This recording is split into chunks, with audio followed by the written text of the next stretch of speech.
Bismillahirrahmanirrahim. Assalamualaikum warahmatullahi wabarakatuh. Selamat pagi, siang, sore, atau malam buat teman-teman semua yang baru menonton video ini. Pertama-tama izinkan saya memperkenalkan diri.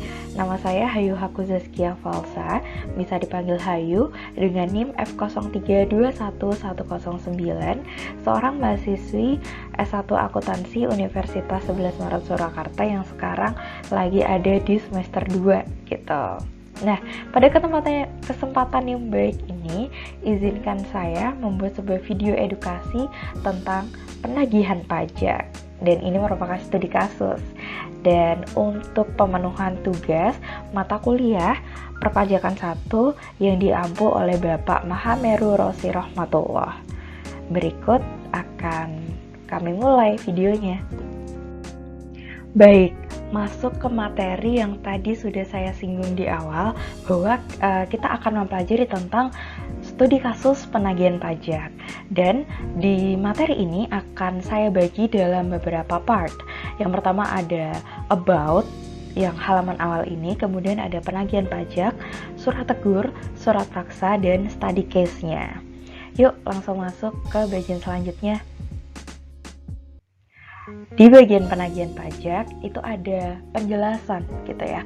Penagihan pajak itu sebenarnya itu apa? Nah, ternyata menurut pasal 1 ayat 9 Undang-Undang Nomor 19 Tahun 2000 itu menjelaskan bahwa penagihan pajak adalah serangkaian tindakan agar penanggung pajak melunasi utang pajak dan biaya penagihan pajak. Dengan apa? Dengan menegur atau memperingatkan, kemudian melaksanakan penagihan seketika dan sekaligus, memberitahukan surat paksa, mengusulkan pencegahan, melaksanakan penyitaan, melaksanakan penyanderaan, dan yang terakhir bisa juga dengan menjual barang yang telah disita.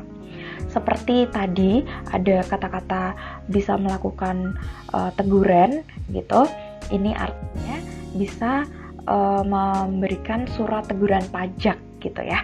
Surat teguran pajak itu adalah dokumen resmi dari Direktorat Jenderal Pajak berupa pemberitahuan mengenai SPT atau surat pemberitahuan tahunan pajak yang belum dilaporkan. Sesuai Undang-Undang KUP Nomor 16 Tahun 2009 Pasal 3 Ayat 5A dijelaskan agar wajib pajak segera melaporkan SPT sesuai jatuh tempo. Dan di sini ada contoh dari surat teguran pajak itu sendiri, dan disampaikan bahwa surat pemberitahuan tahunan pajak itu tuh harus disampaikan selambat-lambatnya 30 hari dari surat teguran pajak ini diberikan kepada yang bersangkutan. Seperti itu. Mari beralih ke surat paksa. Nah, tadi kan udah tahu ya kalau tahap penagihan pajak tuh ada mungkin dari kita tegur dulu atau peringatan. Kemudian penagihan bisa juga dengan penagihan seketika sekaligus, dan kemudian ini masuk ke surat paksa. Nah, surat paksa ini adalah sebuah surat yang berisi perintah terhadap seorang penanggung pajak untuk membayar utang pajak dan biaya penagihan pajaknya. Kemudian jika ini masih belum mempan, bisa juga dengan pencegahan, penyitaan, atau penyanderaan. Seperti itu. Beralih ke materi paling inti ya. Di sini ada studi kasus, dan di sini saya membawakan sebuah jurnal penelitian yang berjudul Pengaruh Penagihan Pajak dengan Surat Tegur dan Surat Paksa terhadap Pencairan Tunggakan Pajak pada Kantor Pelayanan Pajak Medan Timur, yang ditulis oleh Susan Grace V. Nainggolan dan merupakan bagian dari Jurnal Akuntansi Bisnis Eka Prasetya gitu. Di sini disajikan tujuan penelitiannya dulu nih. Tujuan penelitiannya itu untuk mengetahui pengaruh penagihan pajak dengan surat tegur itu sendiri, surat paksa, dan surat tegur dan surat paksa secara bersamaan terhadap pencairan tunggakan pajak pada Kantor Pelayanan Pajak Medan Timur. Ini artinya KPP Medan Timur itu adalah unit dari penelitian di jurnal ini. Kemudian sampel apa aja sih yang digunakan? Nah, sampelnya itu ada 60 ternyata. Dari jumlah surat tegur, surat paksa, dan jumlah pencairan tunggakan pajak dari tahun 2014 sampai 2018. Nah, itu kan ada 5 tahun ya. 5 tahun ada 12 bulan. Ketika 5 dikali 12 itu hasilnya ada 60. Jadi yang digunakan di sini ada sekitar 60 data. Masih di study case itu tadi dilakukanlah pengujian di dalam penelitian. Nah, pengujiannya itu ada apa aja? Ada 4. Yang pertama itu ada regresi linear berganda. Di regresi linear berganda ini, surat tegur secara sendiri ini ternyata memiliki pengaruh yang positif terhadap pencairan tunggakan pajak. Jadi ketika surat tegur ini diberikan, artinya pencairan tunggakan pajak itu semakin naik gitu. Sedangkan surat paksa berlaku sebaliknya, bahwa ini berpengaruh negatif. Dan kemudian ada pengujian yang kedua, yaitu uji parsial. Artinya ini pun tidak secara simultan, berarti secara sendiri-sendiri. Nah, surat tegur itu sendiri itu ternyata tidak terlalu berpengaruh dan tidak signifikan. Kemudian kalau surat paksa itu tidak berpengaruh tapi signifikan gitu terhadap pencairan tunggakan pajak di unit yang diteliti.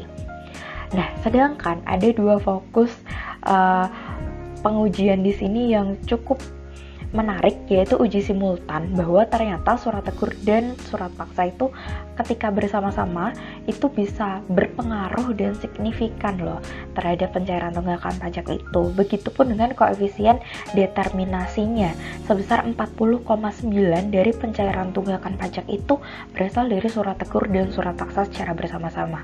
Sedangkan di sini info dari pencairan tunggakan pada tahun 2014 ya sampai pokoknya jangka waktu 5 tahun itu ternyata rata-ratanya bisa sampai 1 miliar lebih. Itu artinya kalau angkanya 40% kan udah lebih dari 1,5 miliar itu pencairan tunggakan pajak karena surat tegur dan surat paksa ini. Ini artinya sangat signifikan ya ketika keduanya diberlakukan. Baik, tibalah di bagian summary atau kesimpulan. Nah, saya di sini akan memberikan kesimpulan bahwa petugas pajak itu bisa melakukan penagihan dengan cara-cara yang sudah saya sebutkan tadi, gitu ya. Dan sesuai studi kasus bisa dengan menerbitkan surat tegur, kemudian surat paksa juga. Kemudian dari segi wajib pajak, kita sebagai wajib pajak baik orang pribadi maupun badan harus makin taat membayar pajak dan sadar akan tanggung jawab kita. Warga yang hebat taat bayar pajak. Terima kasih. Sekian dari saya. Wassalamualaikum warahmatullahi wabarakatuh.